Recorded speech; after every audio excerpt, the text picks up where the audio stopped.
이야기는 어두운 지하 감옥에서 시작됩니다. 그곳에서 소년 류은 설무는 재미로 고문당하며 벽에 사슬로 묶여 있습니다. 그의 몸은 심하게 두들겨져 거의 모든 부분에서 피가 흐릅니다. 이 혼란의 책임자는 강력한 가문을 파괴한 괴물 로드산스 파르톤입니다. 그가 이 악몽에 빠지게 된 이유는 간단합니다. 셀만 가문은 모두 큰 힘을 물려받지만 막내 왕자는 부모님에게서 아무것도 받지 못했습니다. 산즈가 죽지 않으려는 벌레에게 욕할 때 왕자는 그에게 고통을 끝내달라고 하려 합니다. 하지만 그 백발의 쓰레기는 이해할 수 없다고 답합니다. 그 자는 오래전에 륜의 혀를 잘랐습니다.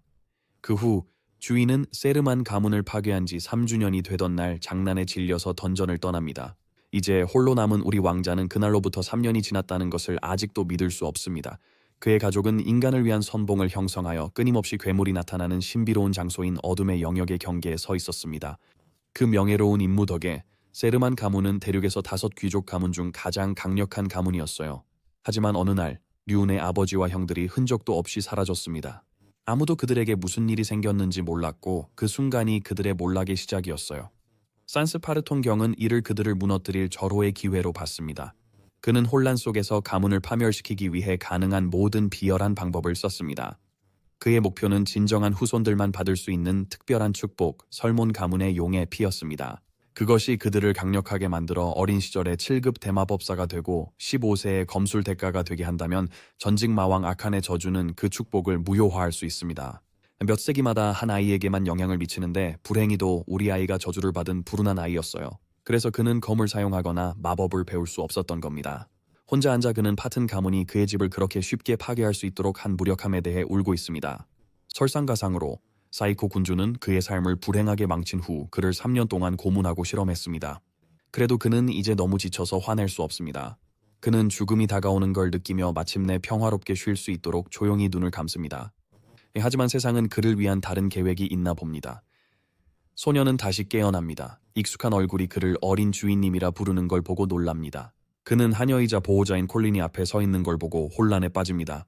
상황을 이해하기 시작하며 그는 그녀에게 거울을 가져오라고 합니다. 그는 거울 속 젊은 자신을 보고 놀랍니다.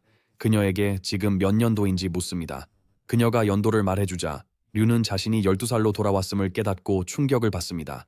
이 시점은 그의 인생에서 평범하지 않은 순간입니다. 이 해는 모든 것이 무너지고 파튼 가문이 움직이기 시작한 해입니다. 황금 군주의 마지막 말, 그의 소원을 들어주겠다는 말을 떠올리자 모든 것이 명확해졌습니다. 그때 그가 쓰러졌다는 소식을 듣고 한 위험 있는 남자가 방에 들어오자 콜린은 즉시 그에게 고개를 숙입니다. 륜에는 그가 가문에 존경받는 기사단장 알레한드로임을 빠르게 알아봅니다. 사령관은 왕자가 약하니 쉬게 하겠다고 합니다. 콜린은 그녀가 이미 이런 일이 일어날 거라 경고했다고 끼어듭니다. 그러나 소녀는 자신이 최상의 상태라며 침착하게 말해 둘을 놀라게 합니다. 그는 오늘 훈련에서 무엇을 할지 바로 묻습니다. 알레한드로는 그가 연습을 피할 핑계를 찾지 않는 게 믿기지 않는다며 오늘 수업은 발놀림에 집중한다고 말합니다. 혼란스러워하며 그는 정말 이 아이가 막내 왕자인지 궁금해합니다. 소녀는 훈련용 검을 잡고 자신이 륜의 설교임에 의심 없다고 자신감 있게 미소 짓습니다. 에이션에서의 힘든 시간을 통해 얻은 경험과 힘으로 그는 그들이 던지는 어떤 것이라도 맞설 준비가 되어 있습니다.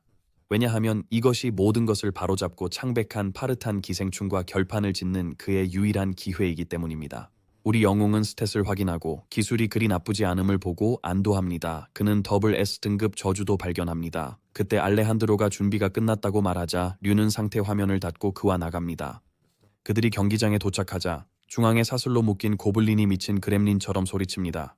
그 괴물은 라윤에게 몸을 던지지만 사슬이 다시 제자리에 잡아당깁니다.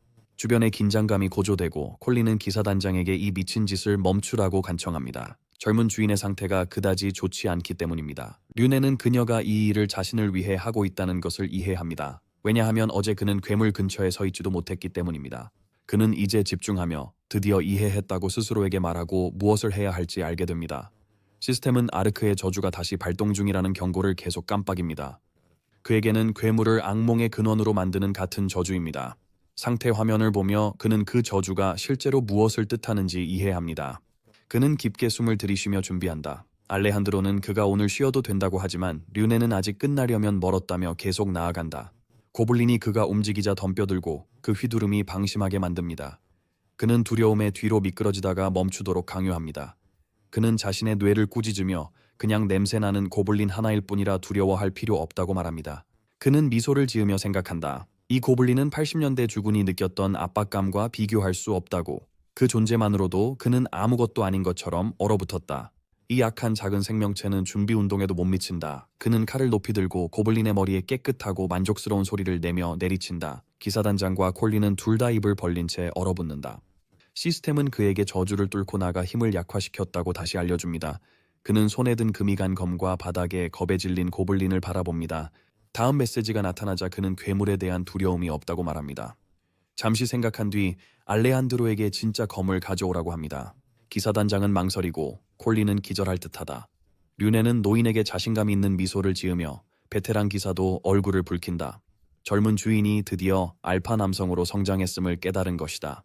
고블린은 류운이 다시 보자마자 떨기 시작했어요. 마치 끝이 온 걸 아는 듯했죠. 류운은 자비 없이 휘둘러 그 불쌍한 생명체의 고통을 단번에 끝냈습니다. 알레한드로는 콜린에게 주의 깊게 보라고 말합니다. 그들은 다음 세르몬 가문의 수장의 등장을 목격하고 있기 때문입니다. 류네는 싸움이 끝난 후 밖으로 나가 얼굴에 찬물을 끼얹으며 마음을 가다듬습니다. 그는 자신의 모습을 보며 상태와 시스템 덕에 저주를 조금 깰 수 있었다는 안도감을 느낀다. 그는 싱크대에 두 손을 내리치며 흥분을 숨기지 못한다. 이는 그가 성장할 여지와 잠재력을 발휘할 기회가 있음을 의미한다. 그러나 그는 얻은 경험치에 만족하지 못해 기분이 상한다. 상황이 그대로라면 제대로 레벨업을 하기 위해 수백만의 고블린을 없애야 할 것이다. 그는 그 두려운 날이 닥치기 전에 빨리 강해져야 한다고 자신에게 말합니다. 하우스 설몬에 대해서도 적어도 그는 저주가 절대적인 것이 아니며 깨질 수 있다는 것을 확인합니다. 시스템을 보며 그는 이 기회를 절대 놓칠 수 없다고 다짐합니다. 이야기 모드로 들어갑니다. 하우스 설몬의 상황은 그의 아버지와 형제들이 2년 넘게 실종되어 엉망입니다. 그가 약해졌지만 여전히 집에서 중요한 위치를 차지하고 있어 적들이 움직이지 않았습니다. 그는 자신의 레벨을 올릴 방법을 찾았다는 흥분에 주먹을 공중으로 던졌습니다. 그는 이제 두 번째 방법을 확인할 때라고 결심한다. 장면은 빨간 옷을 입고 가면을 쓴 아름다운 여인이 집의 문을 통과해 들어오는 모습으로 바뀐다. 그들은 차를 마시며 이야기를 나눕니다. 그녀는 그에게 괴물 사냥 소식을 들었다며 미소 짓고 그가 마법 훈련을 위해 자신을 부른 것인지 묻습니다. 그 여인은 세르몬 가문의 마법 부문을 이끄는 세나입니다. 기사단장처럼 그녀도 7급 마법사로서 대단한 실력을 지녔습니다. 그녀의 능력이나 삶에 대해 아는 사람은 가문의 수장 외에는 거의 없습니다. 그녀는 컵을 내려놓고 진지한 표정으로 그에게 고블린 사냥 때문에 자만하지 말라고 경고합니다. 마법은 완전히 다른 세계이기 때문입니다. 그녀는 그가 마법에 재능이 없다고 판단했기에 이전에는 그를 훈련시키지 않았다고 설명합니다. 류네는 그 사실을 이미 알고 있었기 때문에 미소를 짓습니다. 저주는 그가 만화를 느끼기는커녕 사용할 수도 없게 했습니다. 그러나 어제 모든 것이 변했고 그는 이제 만화를 느낄 수 있다고 자신 있게 말합니다. 이 말에 그녀는 눈에 띄게 놀랍니다. 차를 옆에 두고 세나는 멋진 불의 용 이미지를 만들어냅니다. 그런 다음 그에게 천천히 눈을 떠서 정말로 만화를 볼 수 있는지 확인해 보라고 허락합니다. 그녀는 그가 방금 자신의 마법으로 공중에 그린 모양을 알아볼 수 있을 거라고 말합니다. 그는 잠시도 망설이지 않고 정답을 맞히자 그녀는 말문이 막힙니다. 그녀는 그가 단 하룻밤 만에 마법 감지 능력을 깨우쳤다는 것이 이해되지 않습니다. 그가 그녀의 그림을 볼 수 있다는 것은 그의 만화 지식이 그녀와 같거나 더 높다는 의미입니다. 그녀는 걱정하며 걸어 다니며 그 소년이 어떻게 그렇게 빠르게 발전했는지 궁금해합니다. 리유는 그녀에게 자신의 마법을 보는 능력이 쓸모없다고 말합니다. 그는 만화를 볼 수 있지만 세르만 가문의 마법 기술을 사용할 수 없어 그녀에게 도움을 요청합니다. 그는 마법을 저장할 수 없는 상황에서 그녀의 도움이 필요하다고 하자 그녀는 놀랍니다. 그것이 작동하려면 세이나가 자신의 마력을 그에게 직접 주입해야 합니다. 그녀는 그 과정에서 언제든지 그를 죽일 수 있다고 경고하지만 우리의 왕자는 이미 너무 약해서 그녀가 한 번에 그를 쓰러뜨릴 수 있다고 말하며 별로 큰 문제가 아니라고 합니다. 하지만 진짜 이유는 그녀가 그의 인생을 걸고 믿을 수 있는 유일한 사람이기 때문입니다. 이전 시간대에서 세이나는 그와 끝까지 함께하며 심지어 자신의 몸으로 그를 지켰습니다. 그녀의 마법이 다 소진된 후에도 그는 다시 그녀에게 도움을 요청하며 자신의 생명을 맡길 수 있는 사람은 그녀밖에 없다고 말합니다. 이후 세이나는 세르만 가문에서 대대로 전해 내려온 비밀 기술인 블루 어스 매직을 시작합니다. 그녀는 아직 이르다고 생각하지만 소녀는 에이톤에서 경험이 많습니다.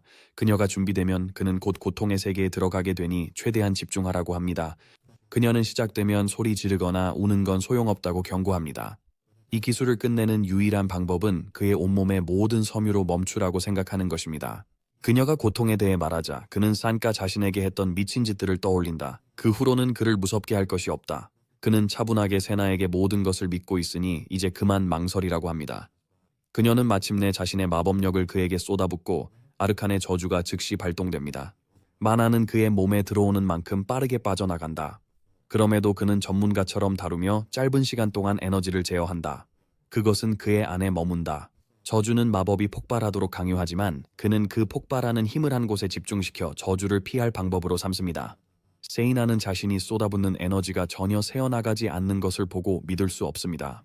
륜에는 혈관이 터질 듯한 고통에도 불구하고 계속 전진합니다. 에티온에서 수많은 죽음의 문턱을 넘나들며 싸웠던 기억이 그를 주저하지 않게 합니다. 그 지옥 같은 차원에서 그는 살아있는 가장 강력한 인간 마법사가 되었어요. 시간이 흐른 후에도 그곳에서 익힌 모든 기술은 여전히 그의 기억에 완벽히 새겨져 있습니다. 갑자기 그는 모든 집중된 에너지를 몸에 흡수하고 세이나는 즉시 마나를 쏟아붓는 것을 멈춥니다. 류우는 바닥에 쓰러져 압도적인 고통에 몸을 웅크립니다. 하지만 이 고통은 그가 이전에 겪었던 것에 비하면 아무것도 아닙니다. 연구를 위해 사내 의사들이 그에게 가했던 모든 고문과 실험은 훨씬 더 끔찍했습니다. 어느 날 밤 그는 검은 로브를 입은 인물이 지하실로 침입해 의사들을 베어 쓰러뜨리는 걸 봤습니다. 가면 쓴 남자는 자신도 심하게 부상당했지만 그를 지하실 밖으로 끌어냈습니다. 나중에 류안이 깨어나자 그를 구한 사람이 알레한드로였다는 걸 알게 되었습니다. 지휘관은 흰 가운을 입은 괴물들이 피해를 주기 전에 더 빨리 구하지 못한 걸 사과했습니다. 그래도 류우는 3년 만에 그를 다시 볼 수 있어 감사했습니다. 하지만 파튼 가문의 경비병들이 나타나 침입자에게 화살을 쏘아 그들의 재회는 짧게 끝났습니다. 그 비극적인 악몽을 다시 겪으며 류는 눈물을 흘리며 깨어납니다. 마법 실험이 성공해서 안도하지만 악몽이 순간을 망쳤다는 사실에 짜증이 납니다.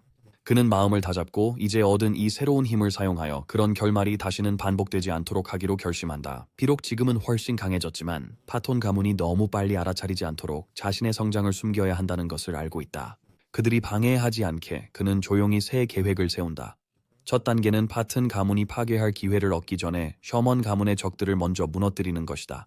조금 후 라유는 머리를 긁적이며 마법 수련이 실패했다고 말합니다.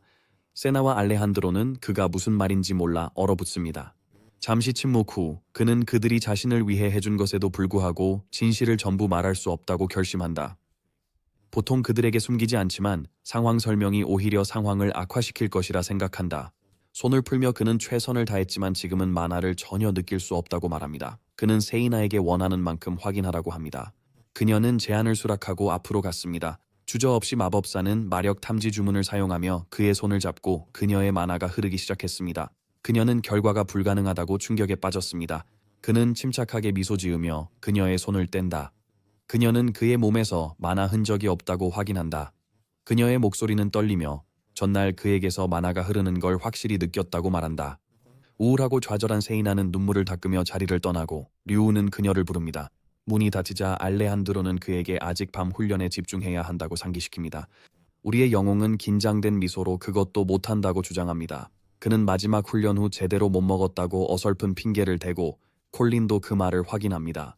그 말에 기사단장의 얼굴이 창백해지고 그도 조용한 우울함에 빠집니다. 2달 후 콜린은 눈물을 흘리며 류운의 방으로 뛰어들어가 오늘도 그가 나오지 않았다고 말합니다. 아버지와 형제들이 떠난 지금 집안의 여주인인 콜린이 모든 임무를 맡아 집안일을 꾸려가고 있습니다. 그러나 그녀도 이제 한계에 다다르고 있습니다. 콜린은 부엌으로 돌아가고 다른 하인들은 왕자가 또 안 나왔는지 묻습니다. 집사는 한숨을 쉬며 젊은 주인이 마지막으로 고블린을 처치한 지 3개월이 되었다고 말합니다. 이제 그는 알레한드로에게도 대답하지 않습니다. 다른 하녀는 사람들이 너무 빨리 변하려고 할 때 종종 자신을 잃어버리며 이제 그에게 기대하는 것은 쓸모없다고 중얼거립니다. 콜린은 그녀에게 화를 내며 그날 젊은 주인이 최선을 다했다고 변호하려 합니다. 그러나 그녀의 열정은 그들이 그를 서먼 가문의 불운이라 부르는 순간 사그라듭니다. 도시에서는 사람들이 그를 세르만 가문의 쓸모없는 쓰레기라고 부르기 시작했습니다. 그것을 듣고 그의 충실한 하녀는 그가 겨우 12살이라는 것을 떠드는 남자에게 상기시킵니다. 하지만 집사는 귀족에게 기대가 전부라고 그녀에게 말합니다. 다른 하녀는 거의 모두가 그만두고 있다고 말합니다. 집사는 자신도 곧 그만둘 거라고 합니다. 그런 다음 콜린에게 선택을 묻지만 그녀는 침묵합니다. 장면은 레이운으로 전환되고 그는 차분히 미디엄 레어 스테이크를 즐깁니다. 그는 식사의 질이 떨어지고 있음을 느끼고 곧 모든 것이 엉망이 될 것이라 직감합니다. 당황하지 않고 그는 악마처럼 미소 지으며 모든 것이 원하는 대로 진행된다고 생각한다. 과거의 자신이라면 필사적으로 고치려다 지쳤을 것이라고 생각한다. 새로운 그는 다릅니다. 그는 낮은 자세로 적들에게 자신이 약하고 무방비하다고 믿게 할 계획입니다. 그러고 나서 틈이 생기면 그는 자비 없이 공격하여 모두를 무너뜨릴 것입니다. 그는 설몬 가문의 몰락이 집안의 가장이 실종되고 수색대가 돌아오지 않은 순간부터 시작되었다고 기억한다. 그의 형들도 비슷한 상황에서 사라졌고 그들의 자금은 서서히 고갈되었다. 한때 활기로 넘쳤던 훈련장은 이제 몇 명의 약한 기사들만 남아 있습니다. 그들과 관계를 맺고자 했던 강력한 가문들도 조용히 그들을 떠났습니다. 하지만 류안은 상황에 크게 신경 쓰지 않아요. 평화롭고 조용한 환경이 그의 비밀스러운 삶을 편안하게 해주기 때문이죠. 그럼에도 불구하고 그는 가문의 쇠퇴가 너무 느리다고 불만족스러워하며 일을 더 빠르게 진행시키고 싶어 해요. 그때 콜린이 방으로 뛰어들어와서 훈련할 시간이고 기사단장이 기다리고 있다고 외칩니다. 그의 기분은 즉시 가라앉고 그녀에게 오늘도 건너뛰고 싶다고 말합니다. 콜린은 받아들이지 않고 그의 이불을 확 벗깁니다. 그녀는 결의에 차서 천천히 다가가 그를 들어 올립니다. 진지한 표정으로 그를 방 밖으로 데리고 나가며 이 가족을 절대 버리지 않겠다고 선언합니다. 한편 우리의 영웅은 그저 공짜로 이동하는 것을 즐깁니다. 나중에 훈련장에서 알레한드로는 그가 검을 너무 형편없이 휘두른다고 꾸짖습니다. 그는 검을 휘두르는 것이 간단한 일이라고 귀에 못이 박히도록 잔소리를 합니다. 류는 그 노인이 아직도 자신을 포기하지 않았다는 생각에 한숨을 쉽니다. 그는 언젠가 그 충성을 갚고 싶지만 몰래 훈련 중이라는 사실을 아무에게도 들키고 싶지 않아요. 그는 실제 체격을 숨기려고 신체 변화 기술을 씁니다. 그 기술은 아직 약하지만 시스템이 체력 증가를 알리자 그의 눈이 커집니다. 그는 화장실에 가야 한다고 핑계를 대고 혼란스러워하는 기사단장을 뒤로 하고 달려나갔다. 자신의 반사를 보며 너무 빨리 움직이면 그 기술이 깨진다는 것을 확인했다. 류네는 상태창을 열고 숨겨진 훈련이 드디어 결실을 맺고 있음을 보고 웃습니다. 그는 곧 레벨 22에 도달할 것이라 생각하며 굴라그에서 했던 것처럼 스탯을 사용해 고스트 클래스를 해제하고 다른 클래스도 발전시킬 계획입니다. 그는 알레한드로가 누군가와 대화하는 것을 보고 방문객이 온 건지 궁금해합니다. 그 남자가 세르몬 가문의 총지배인 트루노라는 것을 알아차리고 트루노는 방해해서 죄송하다고 말합니다. 트루노가 두루마리를 건네자 리우네는 상황이 다르다고 의심합니다. 하지만 사건은 변하지 않았습니다. 알레한드로는 이미 무슨 일이 있는지 짐작하고 우리의 영웅은 편지를 읽습니다. 데런 왕국의 둘째 왕자 카일이 왕자의 생일 축하 행사에 초대했다고 적혀 있다. 젊은 주인은 계획의 마지막 조각이 맞춰져 만족하며 미소 짓는다. 곧 왕자는 다렌 가문의 생일 파티에 갑니다. 어젯밤 콜린은 반쯤 잠든 상태에서 그를 멋지게 꾸미며 즐거운 시간을 보냈습니다. 그녀도 함께 가려고 했었지만 그녀와 다른 수행원들은 그를 따라갈 수 없습니다. 불행히도 기사단장은 국경의 갑작스러운 공격을 진압하러 갔습니다. 괴물의 공격은 전혀 예상치 못한 일이었습니다. 그동안 세나는 어머니의 명령으로 즉시 집으로 돌아가야 했습니다. 결국 사회성이 부족한 12살의 가문 대표가 세르몬 가문 전체를 대표하여 혼자 가게 되었습니다. 트루노는 그에게 걱정 말라고 안심시킵니다. 데런 가문은 어리석은 짓을 할 가문이 아니기 때문입니다. 하지만 류는 그런 안전함이 이전의 설몬 가문에만 해당된다고 믿습니다. 보통 이런 사소한 행사에는 가족이 하인을 보내곤 했습니다. 하지만 지금의 상황에서는 우리 어린 주인이 공식적인 가문의 대표로서 생일 파티에 참석할 수밖에 없습니다. 그는 빠른 붕괴에 대한 책임감을 여전히 느끼기 때문에 크게 신경 쓰지 않습니다. 몇 시간 후 그의 마차는 데런 가문 집 앞에 도착합니다. 그곳에서 그는 카일 데런과 많은 하녀들이 기다리고 있는 것을 봅니다. 트루노는 류엔 대신 그 성대한 환영에 감사를 전합니다. 하지만 소녀는 자신에게 직접 향하는 많은 시선을 분명히 느낍니다. 그는 리셉션을 걸어가면서 세르만 가문의 몰락과 실패에 대한 온갖 이상한 소문과 이론을 듣습니다. 우리의 왕자는 이미 이 모든 일이 일어나도록 계획했기 때문에 그저 미소를 짓습니다.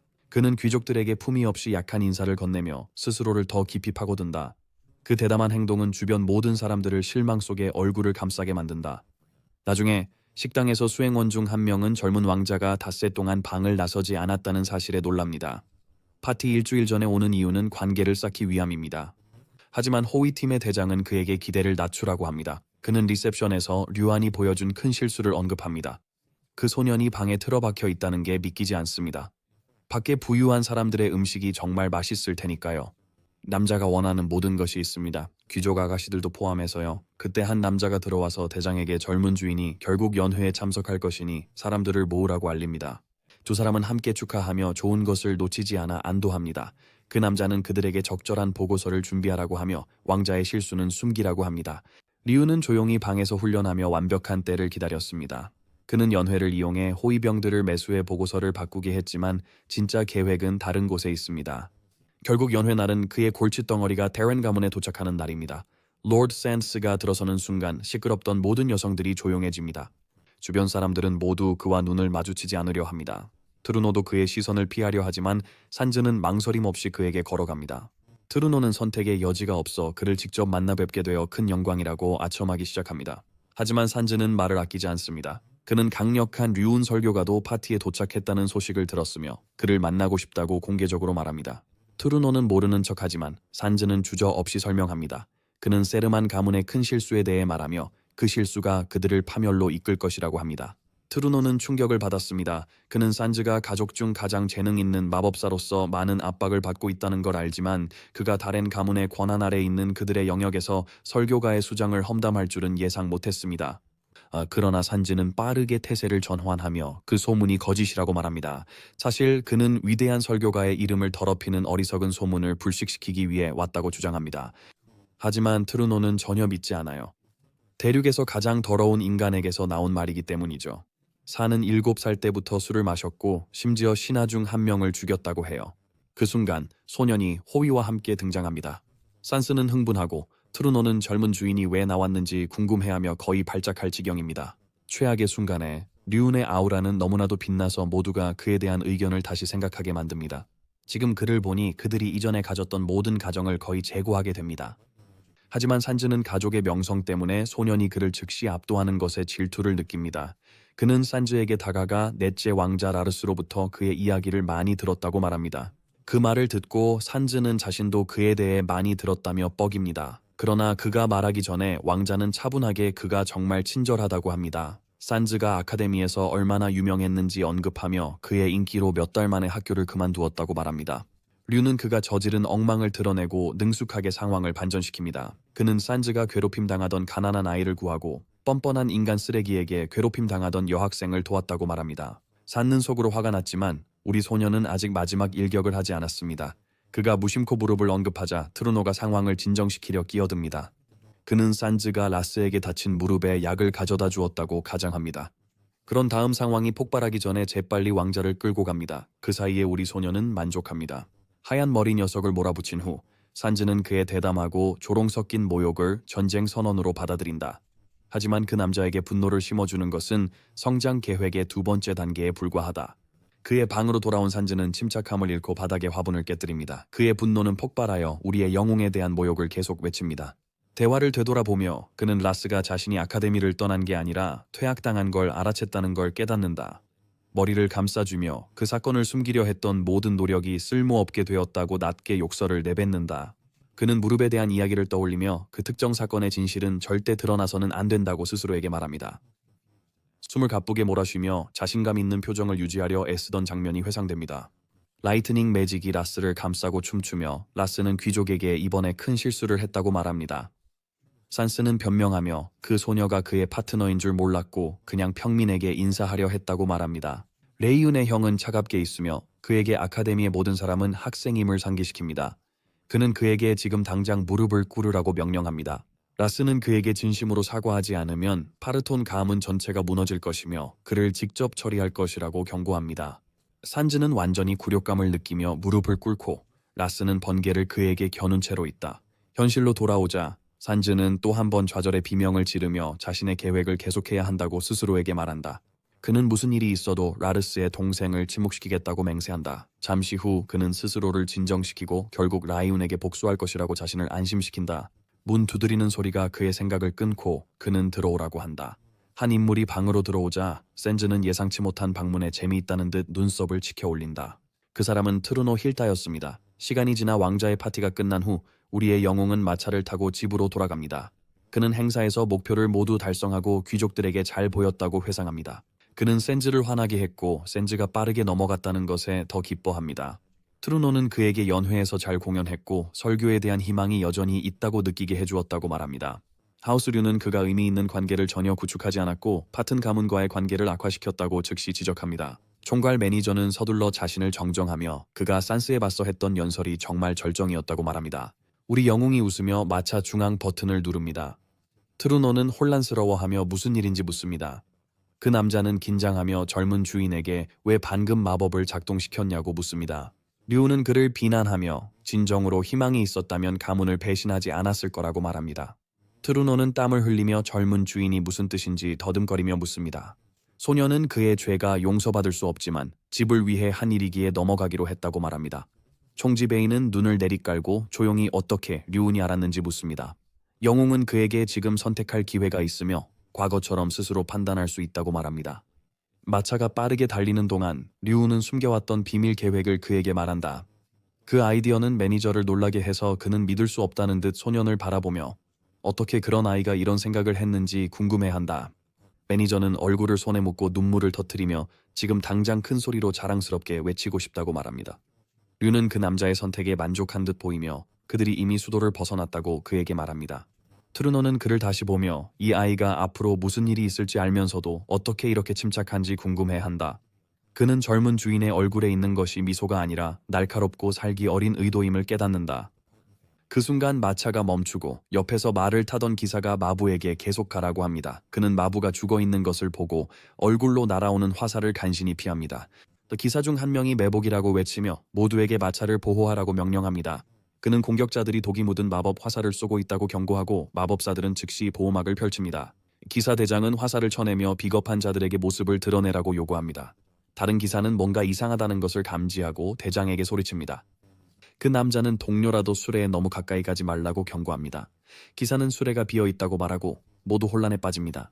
류는 누군가에게 납치되어 그 남자가 말을 타고 어디론가 데려가고 있습니다. 한편 우리의 주인공은 시간이 얼마나 흘렀는지 생각하고 있습니다. 그는 전생에 납치되었을 때 가족이 그를 찾기 위해 시간과 돈을 쏟아부었던 것이 셀만 가문 몰락의 원인이었다고 기억합니다. 하지만 이제 미래를 아는 류는 바꿀 수 있다는 자신감이 있다. 그래서 그는 다시 살아난 후 가족을 구하려고 노력하지 않았다. 그렇게 해서 그는 다른 귀족 가문들이 자신을 노릴 걸 알았고 그래서 그들이 자신을 무능하게 보도록 하려는 계획이었어요. 하지만 파튼 가문은 강한 자들을 쉽게 죽이지 않기 때문에 그들이 결국 자신을 죽이려 할 거라 확신했어요.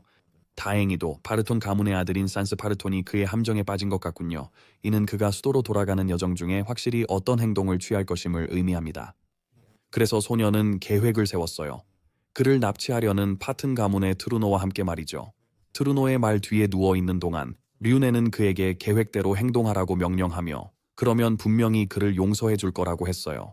이와 함께 우리의 주인공은 자신의 레벨을 올리는 데 힘쓰고 있으며 이제 레벨 20에 도달했습니다. 얼마 후 트루노는 목적지에 도착하여 기절한 척하고 있는 우리의 소년을 산스파르탄에게 넘기려 하고 있습니다. 사실 트루노는 설만 가문의 총지배인으로 젊은 주인을 파튼 가문에 팔려고 했습니다. 비록 그가 류네에게 발각되었지만 산즈는 여전히 그가 자신들 편이라고 믿고 있습니다. 계획에 따라 산는 트루노가 요청한 정보를 넘겨주며 에이산 가문의 정보원으로부터 얻은 것이라고 주장하면서 그 신뢰성을 보장합니다. 트루노가 여전히 의심스러워하자 산즈는 자신들도 드레아 대륙의 귀족 가문이지만 정보를 파는 것이 주된 사업이라고 주장합니다. 그는 트루노에게 서류를 건네며 이 서류에 세르만 가문의 직계 후손 임무에 대한 목격자 정보가 모두 포함되어 있다고 말합니다. 이를 듣고 류네는 트루노가 자신을 팔아넘긴 이유가 가족과 지위에 아무것도 할 수 없는 패배자이기 때문이라는 것을 깨닫습니다. 하지만 형들이 잃은 것을 되찾을 만큼 유능해서 트루노는 그들을 찾고 싶어 합니다. 트루노는 아산 가문이 이 정보를 가지고 있음을 알았지만 직접 얻는 건 불가능했기에 파르톤 가문을 활용했습니다. 떠나기 전 트루노는 산즈에게 다른 약속을 지켜달라고 합니다. 그 약속은 젊은 주인을 세르만 가문으로 안전히 돌려보내는 것입니다. 트루노가 떠난 후 산즈와 그의 하인들이 주인공에게 다가오고 한 하인이 그를 죽여야 하냐고 묻습니다. 하지만 산스파르토는 그의 가족이 곧 그를 버릴 거라며 그럴 필요 없다고 주장합니다. 이제 그들의 눈에는 그가 진짜 범인이기 때문입니다. 주요 계획을 위해 산스는 돌아가야 합니다. 장면이 진행되며 주인공은 깨어나 자신이 사슬에 묶여 있음을 발견합니다. 산스 파르토는 그 앞에 서서 세르만 가문의 아들로서 그의 비참한 상태를 비웃고 있습니다. 레유는 모든 걸 알지만 순진한 척하며 산즈에게 왜 여기 있는지 묻습니다. 산즈가 그를 납치했다고 하자 주인공은 앞으로 무슨 일이 일어날지로 그를 위협합니다. 산즈는 류네를 패배자라고 생각하기 때문에 비웃습니다. 그 후 산즈는 류네의 얼굴을 걷어차며 그의 아버지와 형제들이 이제는 죽었을 것이라고 말합니다. 게다가 산즈는 트루노가 그의 형제 납치 목격자에 대한 정보를 얻기 위해 그를 파튼 가문에 팔았다고 조롱합니다. 아무도 라이운을 구하려 하지 않았습니다. 그는 한심한 패배자니까요. 게다가 그는 우리 소년에게 도전하며 가족 간 전쟁이 이제 막 시작되었고 이번 납치가 그 시작일 뿐이라고 말합니다. 이 순간 류는 그를 노려보며 마법진을 발동시켰고 산즈는 너무 놀라 말을 잇지 못했습니다. 여전히 사슬에 묶인 채 류는 이번 생으로 돌아온 후 이 날을 기다려왔다고 선언합니다. 류운의 마법으로 인해 녹색빛이 주변을 가득 채우지만 아무 일도 일어나지 않자 산즈는 다시 우리 소년을 조롱합니다. 이번에는 주인공이 침묵 마법진을 사용하여 산즈가 전혀 말을 할 수 없게 만듭니다. 주문을 외울 수 있는 능력이 없어서 그의 마법도 실패합니다. 충격과 공포에 빠진 그는 주문이 필요 없는 파이어볼트 마법으로 우리의 주인공을 공격합니다. 류우는 가주 명령으로 납치되었고 가주는 그가 죽지 않길 바랍니다. 그래서 산즈는 두 번째 서클 마법을 사용 중이며 이는 사실 주인공이 예상한 것입니다. 하지만 산즈는 여기서 실수를 하고 있습니다. 그동안 산즈는 소년의 다리를 목표로 삼으려 하고 있습니다. 왜냐하면 이렇게 하면 그의 아버지가 아무 말도 하지 않을 것이기 때문입니다. 산즈를 잠시 분석한 후 류네는 만화 간섭을 활성화하여 산즈 파르톤의 모든 공격이 무의미하게 만듭니다. 이를 본 산즈는 단검을 꺼내 들고 우리의 영웅을 공격하려고 할 때 류는 그에게는 어렵지 않은 사슬에서 벗어납니다. 앞으로 나아가 우리의 영웅은 마비 마법을 사용하여 산즈를 기절시킵니다. 잠시 후 산즈가 깨어나지만 이제는 그가 사슬에 묶여 있고 류는 손에 단검을 들고 그의 앞에 앉아 사슬에서 벗어나 있습니다. 산즈는 그것들이 마법이 없는 평범한 사슬이라고 생각하고 쉽게 부수려고 합니다. 그러나 그렇게 시도하는 순간 그의 몸은 강한 전류에 맞아 극심한 고통을 겪게 됩니다. 산즈에게 다가가며 류는 그의 몸에 마법진을 그렸다고 주장합니다. 이것은 사실 살해의 마법진을 그려 피로 마법진을 활성화하는 금지된 기술입니다. 그의 전생에서도 같은 일이 우리 소년에게 일어났습니다. 먼저 깨어나게 하는 마법이 사용되어 잠들지 못하게 했고 그 후 그의 몸에 상처가 새겨질 때 참을 수 없는 고통을 견뎌야 했습니다. 아직도 헷갈려요. 사는 류운이 이 기술을 어떻게 아는지 궁금해하며 자신이 아는 바로는 류운이 만화를 쓸 수 없다고 말합니다. 한편 우리의 주인공은 부활 후 모든 것을 연습하기 시작했고 과거 경험 덕분에 많은 도움을 받았습니다. 3개월 전 만화 알약을 얻은 후 류는 가능한 모든 기술을 연습했어요. 게다가 아던에서 배운 비밀도 도움이 되었는데 모든 기술에는 회로와 원리가 있고 만화가 각 플레이어의 고유 회로에 주입되어 이를 활성화한다는 것이었어요. 또한 이런 회로를 아는 건 마스터 플레이어들 뿐이에요. 이 정보를 바탕으로 그는 두 번째 삶에서 기술 습득이 어렵지 않았어요. 또한 류아는 이곳의 위치와 구조를 기억하기 위해 비밀리에 방문했기에 산스 파르톤을 잡는 것이 더 쉬울 것입니다. 주인공이 산스에게 사용하는 마법진은 원래 반대 방향이어야 했지만 이제 그는 산스에게 진정한 고통을 줄 것입니다. 그를 잠시 고문한 후 류우는 떠날 준비를 하지만 산이 그를 막습니다.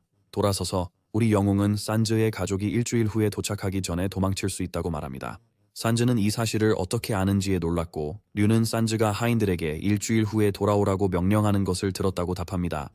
주인공이 진실을 알고 있어서 산즈는 그들이 사실 언제든지 올 수 있다고 부정하려 합니다. 하지만 우리의 영웅은 그가 거짓말하는 걸 압니다.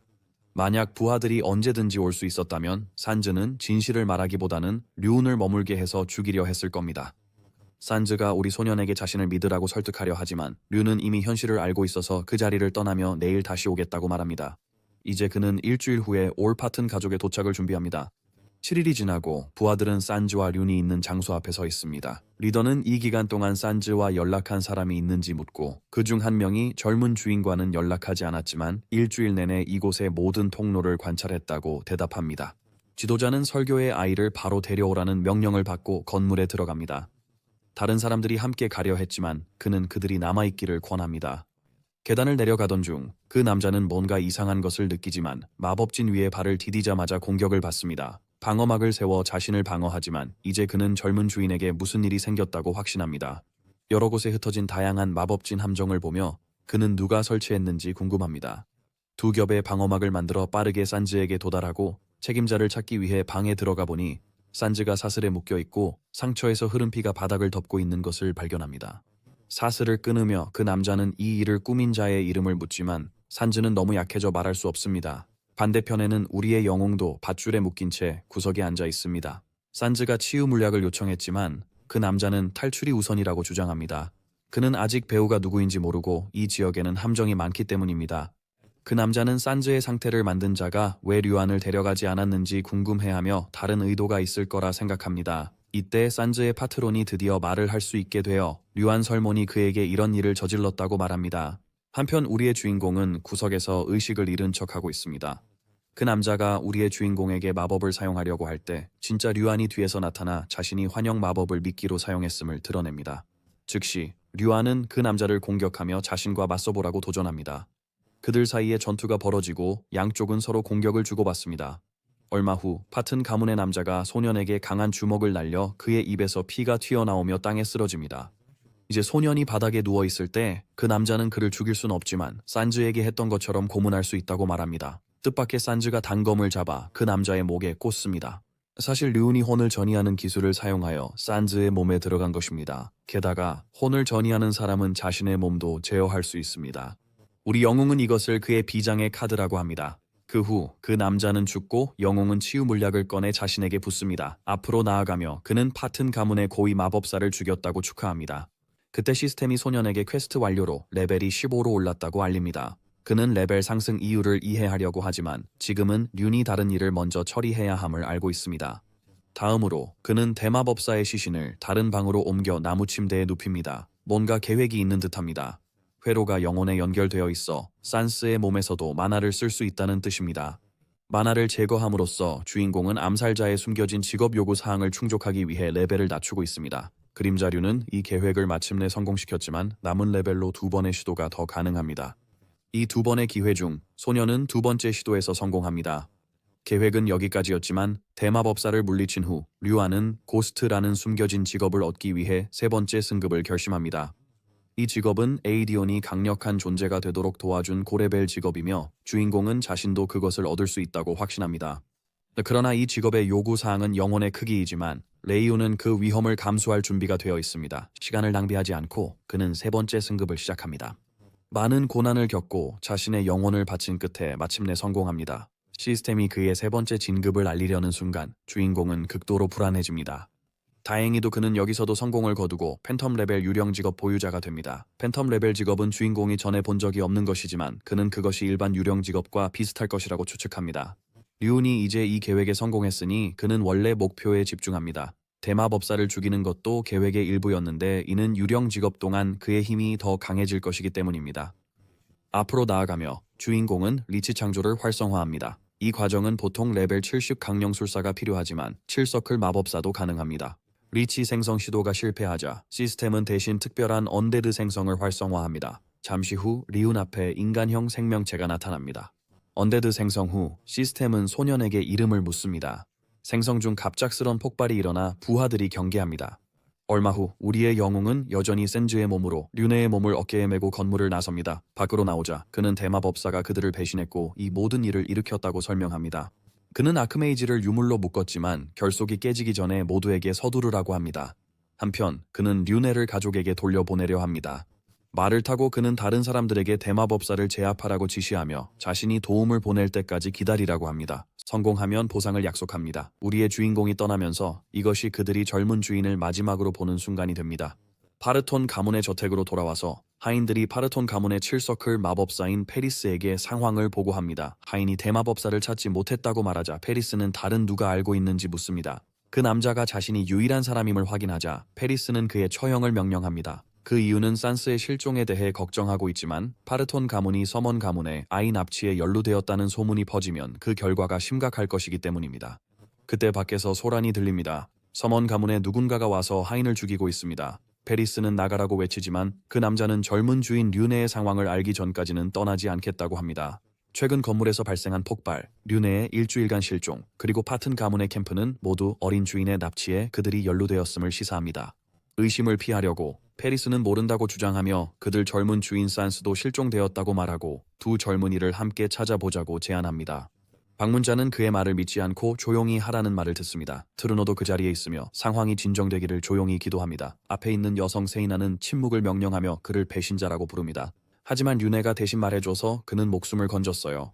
이때 트루노는 륜네가 세르만 가문만 찾을 수 있는 흔적을 남겼다고 언급합니다. 세이나는 수색을 시작하고 여러 번 확인한 끝에 단서가 있는 파르톤의 시신을 나무에 매달린 채 발견한다. 그곳에는 나는 유괴범입니다. 제발 저를 처벌해 주세요. 라는 메모가 붙어 있었다. 그러나 세나는 편지를 발견하고 읽기 시작합니다. 이 편지에서 류네는 자신의 원래 계획이 산즈의 몸에 남아 파르틴 가문을 내부에서부터 파괴하는 것이었지만 발각될 위험이 너무 높았다고 설명합니다. 게다가 그가 류운으로 돌아가면 가문 간 전쟁이 일어날 것이고 세르만 가문은 준비가 안 되어 있어 그는 당분간 사라지기로 한 것입니다. 세이나는 편지를 태우고 트루노에게 집으로 가라고 합니다. 한편 리운이라는 소년이 마을을 달리는데 한 남자가 그를 길드로 부르며 지도자가 찾고 있다고 전합니다. 그 소년은 사실 우리의 영웅입니다. 나중에 세나 부인은 리운이 사실 드레아의 용이라는 것을 알게 됩니다. 3달 후 페인트로이 왕국의 수도 페인트론에서 파르톤 가문과 세르몬 가문 간의 대립에 대한 소문이 퍼집니다. 갈등의 원인은 파르톤 가문의 배신자가 세르몬 가문의 상속자를 납치한 것이었습니다. 이후 세르몬 가문은 파르톤 가문의 보상을 수락해야 했습니다. 그래도 범인이나 납치된 아들을 찾지 못해 모두가 세르만 가문의 주장을 의심하게 되었습니다. 그들은 한때 전설적인 가문이었지만 이제는 완전히 몰락했습니다. 마틴 암살자 길드 사파이어에서 페인트 지점장이 상황을 관찰하며 앉아있다. 그녀는 세르만 가문이 남은 혈통을 찾기보다 보상금을 더 필요로 하는 것 같다고 언급한다. 던스는 맥주를 벌컥벌컥 마시며 트루노 지점장의 처형에 대해 이야기합니다. 사파이어는 그가 반역자와 협력했기 때문에 알레한드로가 즉시 처형을 집행했다고 설명합니다. 사파이어의 참수는 조금 불안하게 느껴집니다. 알레한드로는 드레아 대륙에서 드문 검술 대가임에도 불구하고 직접 처형을 수행합니다. 류네는 들어와서 그의 삼촌 던스를 인사하고 사파이어의 사무실로 다가갑니다. 그녀는 그에게 길드 회원으로 등록할 추천서를 주었다. 시험이 하나 남았지만 그녀는 그에게 시험이 그 같은 사람에게는 의미 없을 거라며 추천서를 건넸다. 결국 그는 2달 만에 마지막 단계에 도달했는데 이는 놀라운 일입니다. 그녀는 그의 젊은 나이에 이런 뛰어난 재능을 가진 것을 칭찬하며 수세기 동안 본 적이 없다고 말합니다. 그는 겸손한 척하려고 하지만 그녀는 그의 연기를 금방 간파한다. 그래도 2달 전 처음 왔을 때보다는 나아졌다. 그때 리우는 갑자기 잘 알려지지 않은 그들의 길드에 나타나 암살 요청을 위해 큰 돈을 탁자에 내던졌다. 길드는 지불만 충분하면 어떤 요청이든 받아들여서 그녀는 그를 중요한 고객으로 대우했어요. 그녀는 그 금액을 보자마자 단순히 돈 때문만은 아니라고 주장했어요. 그녀는 그런 고객을 다시 만나기 힘들 거라는 직감이 있었다. 거지로 변장했지만 막대한 재산을 가진 류는 암살 대상이 자신이 되길 요청했다. 호기심이 유일한 이성적인 반응이었다. 편지를 받은 후 그는 혼자 읽고 싶어하며 자리를 떠났다. 한편 가면을 쓴 남자 칼이 도착하여 그녀가 단지 직감 때문에 류안을 길드에 받아들였는지 물었다. 사파이어는 류이 모든 훈련을 한 달 만에 끝냈다고 설명합니다. 보통 5년에서 10년 걸리는 일입니다. 그녀는 그가 류의 배경을 조사했는지 묻습니다. 칼은 류이 이름 없는 스승에게 길러졌으며 그 스승이 후에 사라졌다고 보고합니다. 류는 그 스승에 대한 정보를 찾기 위해 길드에 가입했으며 류운의 특이한 요청 때문에 길드에 가입하기 전에 철저히 검증되었다고 합니다. 칼은 류운이 스승과 함께 살았던 장소를 방문해 오랜 기간 사람이 거주한 흔적을 확인했습니다. 사파이어는 류운이 실종된 서먼 가문의 젊은 주인일 가능성을 걱정합니다. 류운이 사라진 시기와 거의 동시에 길드에 나타났기 때문입니다. 칼은 그녀에게 그 가능성이 거의 없다고 안심시킵니다. 류는 만화도 없고 검술도 없고 재능도 없고 체력도 형편없기로 유명했기 때문에 두 사람이 같은 인물일 가능성은 거의 없습니다. 그는 보고를 계속하려 하지만 사파이어가 막습니다. 그는 영원히 탐정처럼 행동할 수 없습니다. 대신 그녀는 그에게 라이온의 신비로운 스승에 대한 정보를 찾으라고 합니다. 그동안 류는 방에서 그들의 대화를 모두 듣고 있다. 강령술사 스킬을 사용하면서 그는 사파이어가 예리한 직감을 가졌다는 걸 깨닫는다. 그는 상태창을 열고 직업 변경 시 소모된 레벨이 돌아온 것을 알아차립니다. 육체 지배에 만화를 투자한 것은 확실히 가치가 있었습니다. 그의 외형을 바꾼 것뿐만 아니라 만화 탐지를 막을 수 있습니다. 이제 그는 2급 암살자의 형태 탐지 기술도 속일 수 있는 수준입니다. 그날 코르낙이라는 언데드 소녀가 나타납니다. 그녀는 놀라운 기술 세트를 가지고 있으며 류는 그녀가 성장하는 언데드라는 것을 알아차립니다. 그는 기술 설명에 언급되지 않은 그녀의 환영 능력에 놀랍니다. 회로를 확인했을 때 숨겨진 퀘스트가 나타났고 이를 완료하려면 비밀 조건을 발견해야 합니다. 아치를 물리친 후 완료 알림이 떴습니다. 죽음의 손 팬텀, 스킬 회로와 퀘스트의 조합은 코르낙을 탄생시켰습니다. 지금 그녀는 단지 만화를 먹는 괴물이며 사실상 그에게 기생충 같은 존재입니다. 하지만 그는 그녀가 언젠가 쓸모 있을 거라 믿어요. 그에게 성장은 지금이 아닌 미래를 보는 거예요. 깊은 생각에 잠긴 그는 던스에게 방해받습니다. 류는 테스트 후에 정식 길드원이 되고 언젠가 지부장이 되는 것에 대해 노래를 부르고 있었다고 설명합니다. 던스는 그의 성장 속도를 보면 그것이 충분히 가능하다고 확신합니다. 그는 3명의 최종 후보를 언급하며 그중 1명만이 시험에 통과할 수 있다고 말합니다. 통과하면 정식 길드 회원이자 5급 암살자가 됩니다. 팔라린과 류네는 그 앞에 서서 시험 시작을 듣고 있습니다. 던스는 목표 정보를 요청합니다. 리는 47세 상인 아일록에 대한 정보를 공개합니다. 그는 가게를 운영하며 항상 3명의 용병을 경호원으로 둡니다. 그중 2명은 청동 등급 전사이고 1명은 은 등급 마법사입니다. 소문에 의하면 그는 최근 젊은 첩을 들였고 매일 밤 그녀를 방문한다고 해요. 그 시간 동안 용병들은 그의 사생활을 보장해 줍니다. 던즈는 대상에 대한 조사가 잘 이루어졌다고 감명받았습니다.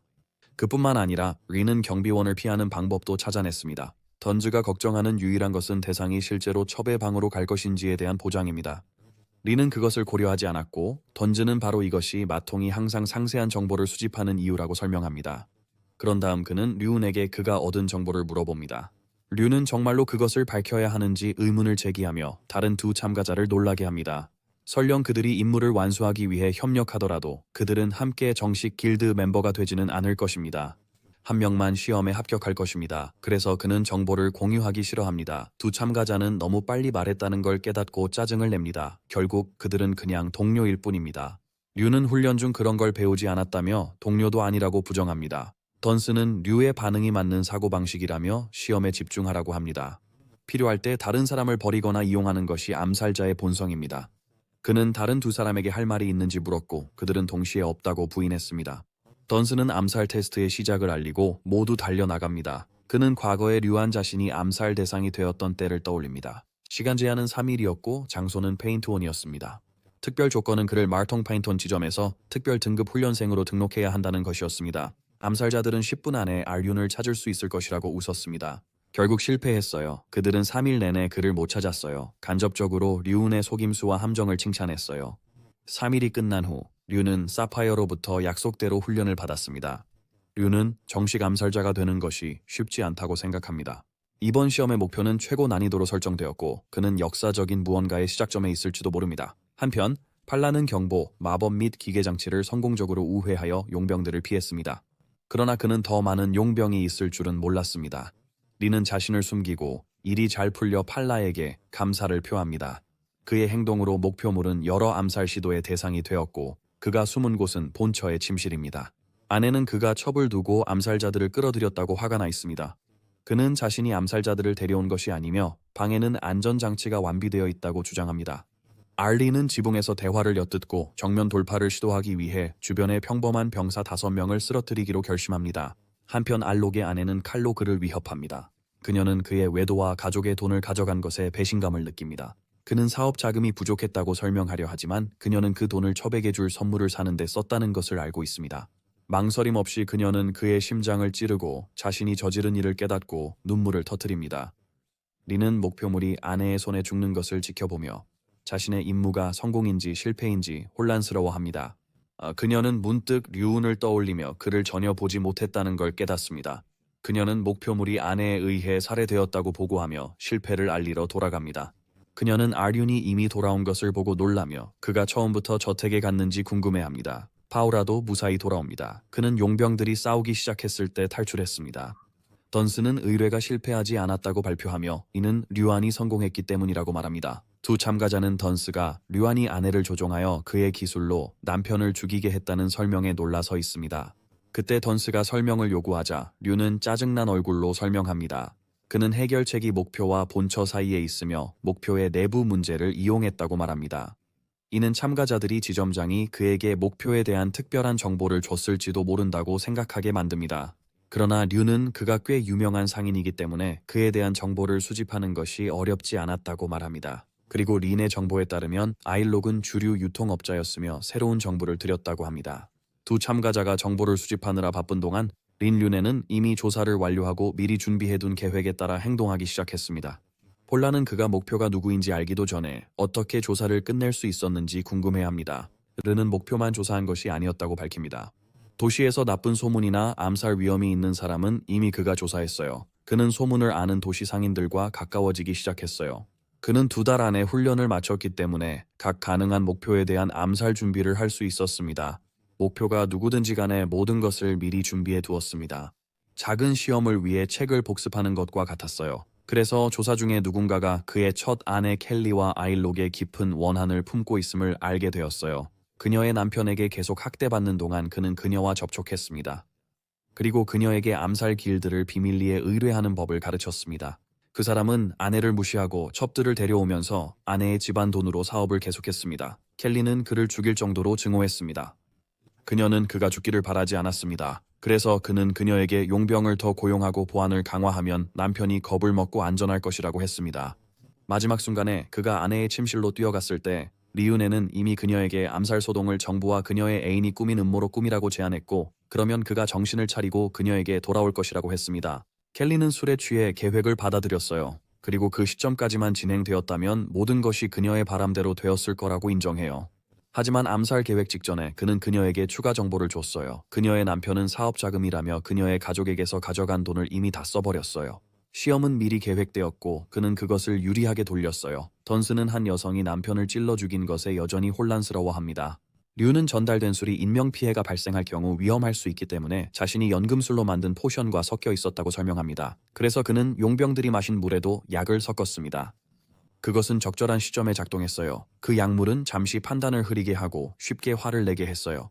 폴라는 용병들이 싸운 것이 그 약물 때문이라는 것을 알아차립니다. 간단히 말해서 모든 것이 그의 계획대로 진행되었습니다. 그가 유출한 정보와 약물의 효과가 결합되어 켈리를 더욱 화나게 했고 결국 그녀는 그를 죽이기에 이르렀습니다. 그런 다음 던스는 그가 시험을 통과한 것을 축하해요. 류네는 던스에게 켈리가 갑자기 살인자가 되었기 때문에 켈리로부터 수수료와 추가 요금을 받을 예정이라고도 알립니다. 하지만 암살자들이 침투한 건 여전합니다. 켈리가 그를 죽였고 암살자가 아니라는 걸 아는 건 그들뿐이며 그녀는 범죄를 숨기려 뭐든 지불할 겁니다. 모두 그의 수준이 높아 놀랍니다. 그의 작업은 정말 날카롭고 존경할 만하기 때문입니다. 더는 2 참가자를 돌려보내지만 류운을 멈춥니다. 그는 그가 한 일에 대해 그를 마주하며 아내는 이제 남편을 죽인 죄책감을 평생 안고 살아가야 한다고 말합니다. 그리고 아르윤이 결코 생각하지 않았던 것이 있다고 합니다. 그들의 길드는 암살자를 만들지 괴물을 만들지 않습니다. 류네는 그녀를 평범한 여성으로 봤다고 차분히 설명하며 그녀의 남편이 두었던 모든 정보들을 켈리가 죽였다는 것을 깨달았다고 말합니다. 아일록은 마약, 대출, 도박장 운영으로 많은 삶을 망쳤습니다. 켈리는 가족의 권력으로 살인을 숨겼고 남편은 그녀에게 지쳤습니다. 하지만 그는 결국 모든 여자가 살해당할 것을 알면서도 정부를 계속 두었습니다. 정부들의 가족들은 여전히 그들을 찾고 있습니다. 켈리의 권력은 그녀의 범죄를 쉽게 숨깁니다. 이러한 세부 사항은 보통 조사 중에 드러나지 않습니다. 그리고 이것은 결국 시험 사례를 위한 암살 요청이었습니다. 그녀가 남편이 죽길 원치 않았더라도 길드는 목표가 죽어야 전액을 받습니다. 리오는 암살 시도에서 의뢰인의 감정이나 상황이 중요한지 의문을 제기합니다. 그들은 오직 돈을 위해 일하기 때문입니다. 그는 또한 켈리가 자신의 손으로 남편을 죽이고 싶지 않다고 말한 적이 없다고 말합니다. 대신 그녀는 암살 요청을 이용하려 했고 그 요청은 그들만의 방식으로 완료되었습니다. 설령 그녀가 남편을 죽인 죄책감으로 남은 생을 살아가야 하는 결과가 되더라도 그건 그들의 일이 아닙니다. 던스는 암살자에게 양심이 불필요한지 궁금해하고 리우는 인간성을 유지하고 싶다면 힘을 키워 근본적으로 바꿔야 한다고 말합니다. 암살 요청을 받을 때 양심을 아무리 찾아도 바뀌는 것은 없다. 그리고 그는 걸어 나간다. 사파이어는 우리 소년이 시험을 통과한 것을 축하하며 이제 정식 길드 멤버이자 5등급 암살자가 되었음을 발표한다. 그녀가 이를 발표하자마자 그의 레벨이 올라갔다. 그의 시스템은 그가 필립과 팔라스의 존경을 얻었고 던의 기대를 받았다고 알린다. 사파이어는 이제 그가 길드의 공식 의뢰를 수락할 수 있으며 조건을 충족하면 승급 신청도 할 수 있다고 알립니다. 그녀는 그가 바로 승급 신청을 할 것이라고는 생각하지 않았지만 그는 그녀의 말을 끊고 승급 조건을 모두 읊기 시작합니다. 그러자 그는 주저없이 알록 의뢰로 얼마나 벌었는지 물었고 사파이어는 약간 압박을 느꼈습니다. 결국 그녀는 선불로 10골드, 완료 보수로 10골드, 그리고 살인 은폐 대가로 켈리에게서 10골드를 추가로 받았다고 말했습니다. 그는 시험일지라도 그 의뢰를 완료하고 추가 금액을 벌었다고 말합니다. 그리고 승진 조건이 단일 의뢰에서 30골드인 만큼 그는 승진 요건을 충족했다고 합니다. 그는 바로 4급 암살자로 승급 신청 옵션을 받습니다. 그녀는 그에게 너무 거만해지지 말고 그들을 가볍게 여기지 말라고 조언합니다. 그들 또한 자신들만의 법과 정책이 있기 때문입니다. 암살자 조직에서 4등급부터 진정한 실력자로 여겨집니다. 하지만 그녀는 그의 태도가 다른 암살자들을 무시하는 것처럼 보여 짜증이 납니다. 그녀는 이를 무시하려 하지만 그는 승급 신청을 철회하지 않겠다고 강하게 주장합니다. 그녀가 그에게 소리치기 시작하지만 시험을 감독한 던스는 그가 그들을 무시한 게 아니었기에 류운이 4급 승급 시험을 볼 자격이 있다고 확인해줍니다. 그는 테스트에서 중요한 점을 보여줬습니다. 순수한 신체 능력이었죠. 그는 정교한 계획 대신 암살자로서 신체 능력을 활용한 암살 기술에 의존했습니다. 그는 뛰어난 전략으로 암살을 성공시켰고 이 기회를 통해 류운의 실력을 평가할 수도 있습니다. 아니면 그에게 잊지 못할 교훈을 줄 수도 있습니다. 사파이어는 술래잡기 게임을 떠올립니다. 대부분 함정 기술이었죠. 그녀는 마침내 승진 시험에 동의하며 이 시험에서 암살자들은 목숨을 걸어야 한다고 경고합니다. 그는 그 도전을 받아들입니다. 그날 밤 셋은 둔넷과 함께 앉아 있었고 둔넷은 시험이 가장 빨리 진행될 시기가 한두 달 후라고 알렸습니다. 그때까지 그를 훈련시킬 수 있다고 했습니다. 그러나 류는 그때까지 쉬고 싶다며 정중히 제안을 거절합니다. 그는 그들에게 길드를 잠시 떠나 있을 것이며 정식 길드원이 되면 지부의 영토를 떠나도 괜찮다고 알립니다. 그는 시험 전에 돌아와서 시험 업데이트를 확인하려고 마틴 지점에 들를 것이라고 안심시킵니다. 그런 다음 그들은 만족할 때까지 함께 술을 마십니다.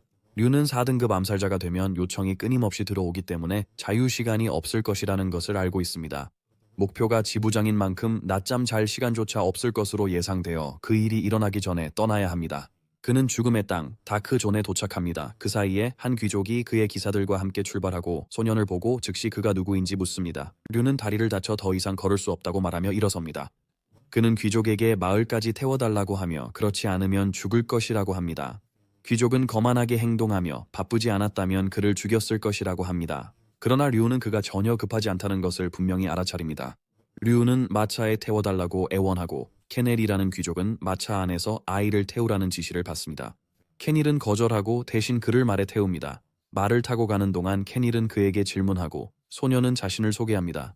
귀족은 그가 마차 안에 아가씨 덕분에 살아남았고 그녀를 만나 운이 좋다고 말합니다. 하지만 라이온은 이것이 운이 아님을 압니다. 철저한 계획이었죠. 그 젊은 아가씨는 로즈 가문의 혈족인 센틴 로즈였어요. 그녀는 로즈 문장을 지닌 가문 출신이었죠. 그 목적을 위해 출발 전에 모든 위험을 제거했고 로즈 가문의 행렬이 자신과 같은 길을 갈 것을 알게 되었어요. 그래서 그는 페인스트로이 외곽에서 조용히 살고 있었습니다. 그러나 로즈 가문이 갑자기 몰락하여 그녀는 추방되었습니다. 그는 국경 지역에 소규모 귀족들만 남아있다는 걸 알기에 호위병들은 진짜 기사가 아닙니다. 그들은 단지 가문에 의해 기사 자기를 받은 사병들일 뿐입니다. 로즈 가문의 몰락에 대한 전체 이야기는 그가 조사한 바로는 세르만 가문과 관련이 있습니다. 한 기사는 왜 설몬 가문이 연루되었는지 궁금해합니다.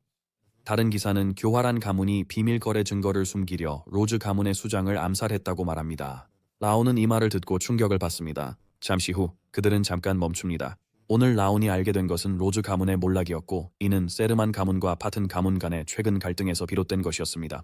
세르만이 속한 다렌 왕국과 파튼이 속한 페인스트로이 왕국의 갈등이 그 배경에 있었습니다. 로즈 가문의 장남은 적국과 연합하여 설몬 가문의 기사가 되었고 그들 사이의 관계가 시작되었습니다. 그는 암흑지대에서 임무를 수행하던 중 괴물에게 살해당했고 로즈 가문은 설몬 가문으로부터 막대한 지원을 받으며 명예를 얻었습니다. 로즈 가문과 경쟁하며 원한을 품었던 다른 가문이 설몬 가문의 행동을 지지하며 이 분쟁을 기회로 삼았습니다. 그 결과 로즈 가문의 수장이 암살되었습니다.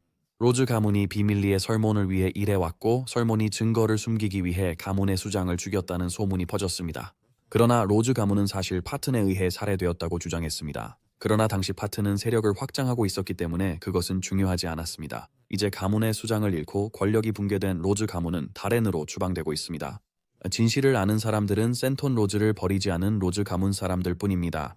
레이디 로즈가 텐트 안에서 자는 동안 다른 기사들은 밖에 흩어져 있습니다. 일부는 경비를 서고 다른 이들은 불가에 앉아 캔넬의 이야기를 듣고 있습니다. 그는 파턴과 아니 가문이 수상쩍고 설몬 가문은 항상 도우려 했다고 말합니다. 그 말을 듣고 경비병들은 환호하고 류우는 조용히 수프를 먹습니다. 그들 옆에서 한 경비병이 그를 힐끗 보며 아이가 정치 이야기 때문에 지루해하는 건 아닌지 궁금해한다. 대신 류는 조용히 자신의 우려를 제기하며 특히 추방 임무 중에 무작위 아이 앞에서 그런 문제를 그렇게 공개적으로 이야기하는 것이 현명한지에 대해 의문을 제기한다. 경비원들은 무시하고 계속 이야기합니다. 여기서 가장 고통받는 사람은 로즈 여인이라고 지적합니다. 그녀와 캔넬 새로운 기사들은 경험이 부족해 이 상황의 심각성을 특히 아니 가문과 관련해서는 아직 완전히 깨닫지 못하고 있습니다. 류네는 이것이 무엇을 의미하는지 정확히 알고 있습니다. 아니 가문의 수장은 구제불능의 바람둥이로 길드에 여러 번 암살 요청이 들어온 적이 있습니다. 레이온이 개인적으로 거절한 요청들은 위험 대비 보상이 형편없었기 때문입니다. 그의 역겨운 생활 방식에도 불구하고 그 사람은 자신의 안전에 극도로 신중합니다. 그렇게 편집증적인 사람이 로즈 여사를 노린다면 이렇게 노출된 곳에서 야영하는 건 미친 짓입니다. 그때 류네는 어둠 속 움직임을 포착하고 나무 뒤에서 빠르게 뛰어오르는 걸 봅니다. 이미 그들을 따라오는 꼬리가 있음을 깨닫고 그는 공격하여 경고를 주는 위험을 감수하지 않기로 합니다.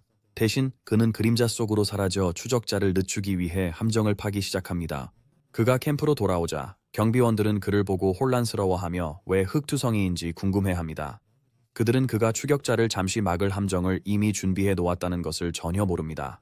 그것을 처리하고 로즈 가문에서 얻은 정보를 가지고 그는 조용히 자신의 텐트로 돌아가 떠날 준비를 위해 휴식을 취하려고 합니다. 다음 날 새벽 그들은 다시 여정을 시작해 결국 다솜 마을에 도착합니다. 칸일은 륜을 보며 어두운 지역과 가까운 마을에서 어린아이 같은 그가 무엇을 하려는지 궁금해하며 말합니다. 리우는 자신이 몬스터 재료를 거래하는 상인이라고 무심코 거짓말을 하고 길을 떠날 준비를 한다. 하지만 떠나기 전 기사가 그를 멈추고 레이디 로이즈의 명령으로 보이는 치유 물약을 건넨다.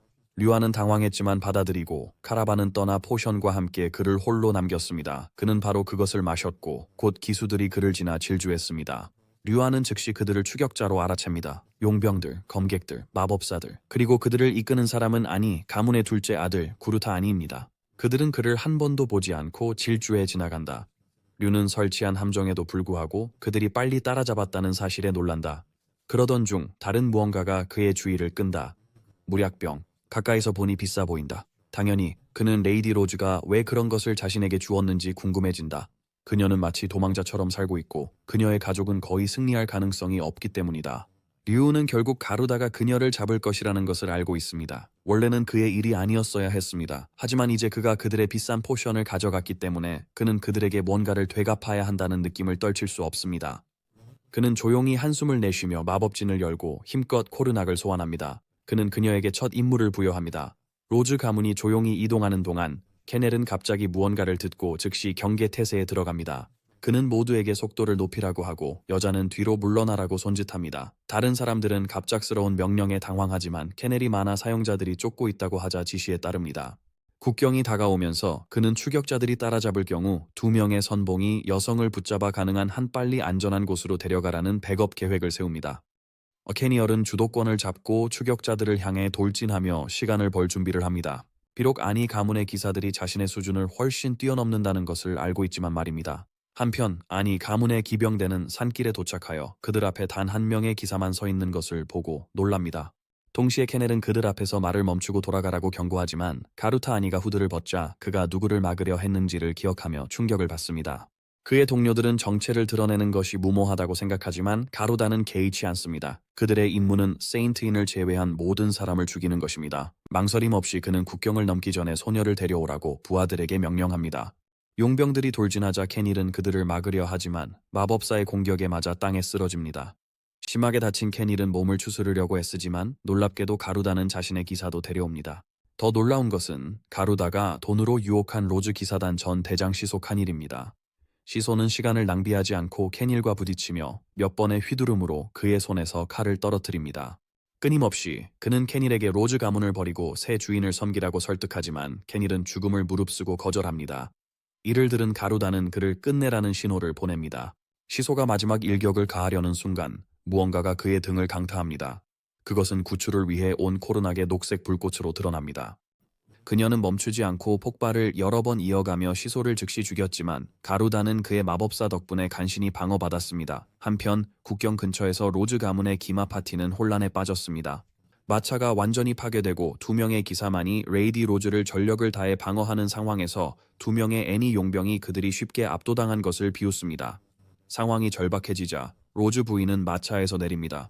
침착한 태도로 부하들에게 무기를 내려놓으라 명령합니다. 그런 다음 자신의 목에 칼을 들고 용병들에게 자신을 원하면 데려가라 요구하지만 부하들을 살려주지 않으면 스스로 목숨을 끊겠다고 경고합니다. 이는 그들의 고용주 의도와 상충됩니다.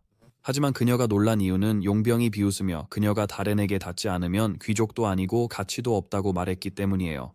그 순간 용병 하나가 그녀 뒤로 순간 이동해 칼을 빼앗고 만화 사용자에게 손대는 게 어떤 의미인지 보여주려 해요.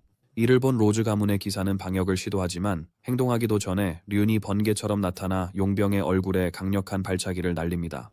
남아있던 용병은 륜의 갑작스러운 등장에 처음에는 놀랐지만 륜이 자신이 수프와 물약을 계약금으로 준비한 마틴 암살자라고 밝히자 더욱 충격을 받습니다. 유리한 상황을 깨달은 로즈 부인은 재빨리 상황을 파악하고 모든 일을 처리하는 대가로 30골드를 제안합니다. 그러나 륜에게는 이 금액이 너무 적으며 그는 첫 번째 용병에게만 30골드를 받을 의향이 있습니다. 하지만 아직 애니 가문의 차남 기사단장 마법사가 남아 있습니다. 상황의 심각성을 이해한 레이디 로즈는 빨리 그를 고용하지 않으면 그들의 추방 임무가 실패하고 로즈 가문이 무너질 수 있음을 알고 있습니다. 그녀는 초조한 상태에서 아륜에게 그가 원하는 모든 것을 주기로 동의하고 그는 기쁘게 받아들입니다. 그러자 그는 눈 깜짝할 사이에 공중으로 뛰어올라 용병에게 돌진합니다. 용병은 아륜이 자신의 정체를 드러낸 후 진짜 암살자인지 의심하며 주저합니다. 류오는 공격을 준비하고 휘둘러 첫 용병을 쓰러뜨립니다. 그는 실수하지 않는다는 걸 보여주며 정체를 드러낼 만큼 자신감이 넘칩니다. 이렇게 해서 아륜의 첫 번째 마틴 정복이 시작되며 그 대가는 모든 것이었습니다. 아륜이 영광의 순간을 즐기는 동안 쓰러진 용병이 미친 듯이 웃으며 쉽게 패배하지 않을 것이라고 주장하며 일어섭니다. 륜이 몸을 돌리기도 전에 먼저 쓰러뜨린 용병이 공격 중에 칼을 휘두릅니다. 그러나 륜은 쉽게 피하며 마르텐 암살자에게 방심할 수 없다는 것을 깨닫게 합니다. 즉각 반응하여 두 용병은 위치를 활용하고 검수를 교체하며 동시에 류운을 공격하려고 합니다. 이에 류운은 신체 제어와 가속을 활성화해 눈 깜짝할 사이 그들 주위에 나타납니다. 이로 인해 두 사람은 혼란에 빠져서 공격을 단 한 번도 맞추지 못하자 환영을 의심하게 됩니다. 잠시 그들은 함께 방역할 기회를 기다리지만 그들이 모르는 사이에 이미 늦어버렸습니다. 류아는 남자들 앞에 번쩍 나타나 그들이 반응하기도 전에 이미 신체 경고와 다른 저주를 걸었다는 것을 드러낸다. 그들이 약해지자 류아는 그들을 내부에서부터 베어내어 잔혹한 피해 난타로 쓰러뜨린다. 해가 뜨자 모두가 모여서 쓰러진 사람들을 돌보고 마차를 재건합니다. 같은 시각에 켄넬이 도착합니다. 그가 들어서자마자 가장 먼저 걱정하는 것은 모두의 안전입니다. 그를 보자 레이디 로즈는 안도하며 눈물을 흘리고 라유는 조용히 모든 것이 그의 덕분임을 압니다. 호기심 많은 경비원들은 케넬이 혼자서 모든 추격자들을 물리쳤는지 궁금해하지만 기사는 갑자기 나타난 마법사의 도움을 받았다고 합니다. 그 도움으로 그들은 가루다를 잡고 배신한 기사를 물리쳤습니다. 논의 중에 마법사 코르낙이 직접 옵니다. 리운의 마법진 신호에 반응하여 그녀는 마법에 상처 입고 지친 가루다를 떨어뜨립니다. 류운을 보자 케닐은 그가 이전에 도와준 아이임을 알아차립니다. 그러나 레이디 로즈가 그가 마틴에서 온 암살자라고 밝히자 케닐은 충격을 받습니다. 싸움을 회상하며 케닐은 그의 존재가 마법사가 싸우는 동안 적들을 쉽게 물리칠 수 있었던 이유일 수 있음을 깨닫습니다. 마틴 출신이라는 말을 듣고 가루다는 자신을 구하려고 급히 3배의 보수를 제안하며 풀어달라고 한다. 암살자에게는 사람보다 보상이 더 중요하다는 것을 알기 때문이다. 그러나 모두가 놀라는 사이 륜에는 짜증이 나서 말 많은 가루다를 2조각으로 자르는 주문을 씁니다. 이로써 그는 레이디 로즈에게도 대금을 건너뛰려는 사람들에게 어떤 일이 일어나는지를 보여줍니다. 겁먹은 여인은 동의하고 륜에는 보상에 다가가며 즉시 원치 않는다고 설명합니다. 로즈 가문의 현재 상황을 이해하고 있습니다. 그래도 그는 비밀로 유지될 구두 계약을 고집합니다. 합의가 이루어지면 그들은 목적지를 향해 계속 이동할 것을 제안하며 그들이 떠난 후에는 길드가 시체를 처리할 것이라고 안심시킵니다. 그렇게 해서 류는 떠나기 시작했지만 상황을 세심하게 처리한 것에 감명을 받은 켄넬이 그를 불렀습니다. 류는 그저 윙크를 하고 손가락을 튕기며 그들의 눈앞에서 사라졌습니다. 이것은 경비병들을 놀라게 했지만 켄넬을 진정으로 놀라게 한 것은 그 소년이 자신을 암살자라 부르며 소환한 것이 일반적인 언데드가 아니었다는 점입니다. 그것은 분명히 인간의 언어로 말했습니다. 게다가 거의 동시에 시소와 마법사를 물리쳤습니다. 이를 본 켄넬은 누군가가 그렇게 강력한 언데드를 지휘할 수 있다면 류운이 전설적인 강령술사 베다의 제자일 가능성이 있다고 깨닫습니다.